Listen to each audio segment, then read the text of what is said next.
Mexican Attorney General Jesus Murillo Carama announced on Friday the arrest of Benjamin Mondragon, the head of Guerreros Unidos, a drug gang accused of collaborating with police in the disappearance of 43 college students in Iguala, Guerrero.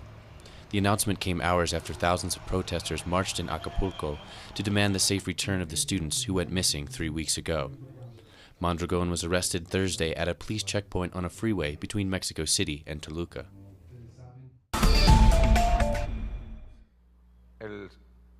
11 minutes is all it took for this gang of paramilitaries to put an end to the life of United Socialist Party legislator Robert Serra, one of the Venezuelan revolution's principal leaders of the country's youth movement. This latest footage, released by Venezuelan President Nicolás Maduro, shows a murder carried out on Venezuelan soil, but which was orchestrated from Colombia. A Colombian paramilitary directed the whole preparation process of the crime, absolutely meticulously. Whilst the Venezuelan opposition alleges the deputy's murder is the result of common crime, the government says that every day there is more and more proof that a right-wing paramilitary presence in the country is growing, carrying out extremist political violence against Venezuela's socialist revolution. Lorenz Salen is the most recent terror suspect to have been arrested in the country, after a string of videos showed him planning to carry out a series of attacks on the Venezuela-Colombia border. He was allegedly being trained by Colombian paramilitaries and had links to former Colombian President Álvaro Uribe, as well as to leading right-wing Venezuelan opposition figures such as Leopoldo López, Maria Corina Machado, and Caracas Metropolitan Mayor Antonio Ledesma. Robert Serra was assigned to investigate the case alongside Venezuelan authorities shortly before his death. There are international political operators behind this. Let's not forget that he mentioned an international facade with NGOs, with ex-presidents. Then his mother declares that she has received phone calls from 4 former presidents, and you start making your own conclusions. There are interests at stake: Otto Reich, the Mexican party, the North American government. 2 out of the 8 men wanted for the murder have been detained, including Serra's former head of security, Torres Camacho, who was bribed to facilitate the assassination. Whilst those who paid for the murder are still at large, once revealed, their identities could shed further light on the growing Venezuela-Colombia paramilitary connection. Rachel Boothroyd for Telesur in Caracas, Venezuela.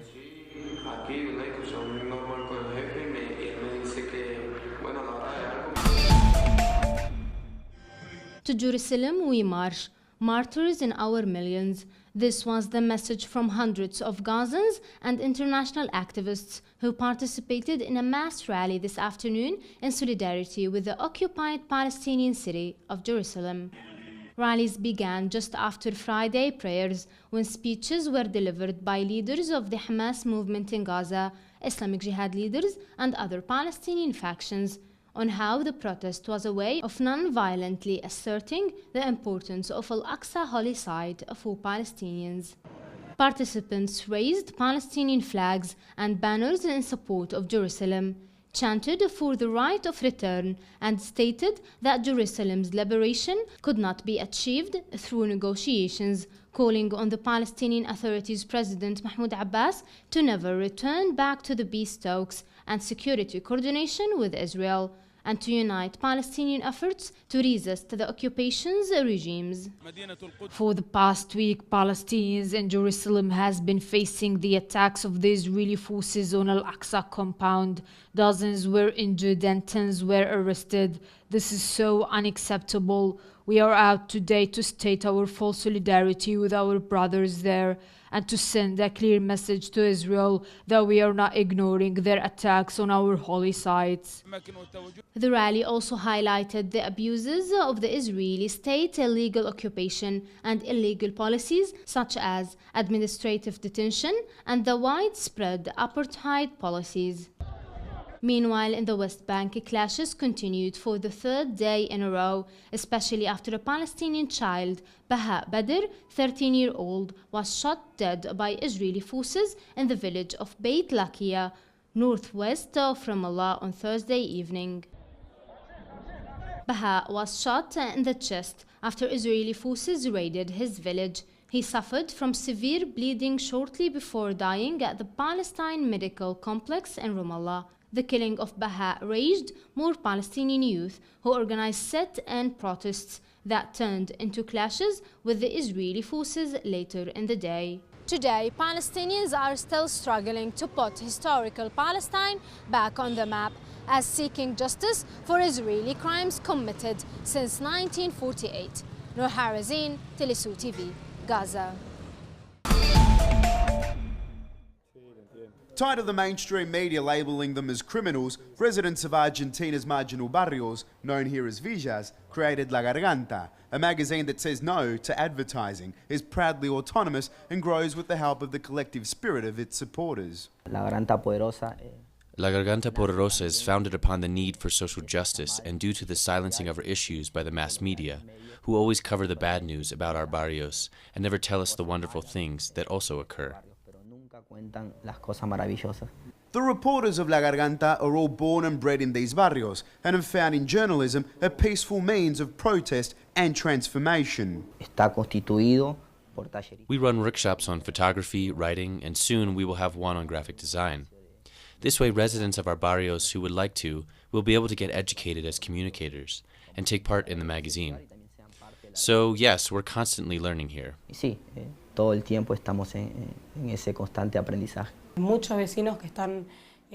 There are many neighbors greatly interested in the magazine, so much that they want to be trained in the workshops that we offer, and that's great. The support of the residents is massive. Its front cover has become an icon of Argentina's print media, featuring the edition's main guest, who simulates a roar, which relates directly to the magazine's name. La Garganta is the voice of Argentina's marginal barrios, demonstrating that it is possible to fight back against monopolized mass media, telling this side of the story. From Buenos Aires, Leonel Poblete Coduti, Telesur.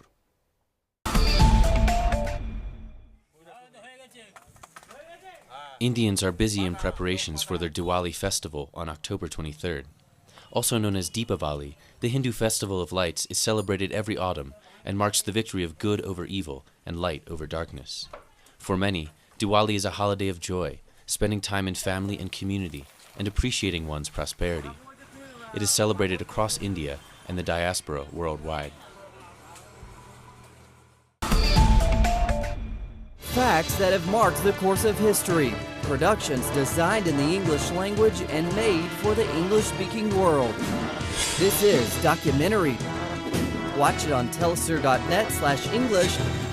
Telesur, wherever the news, you'll be there.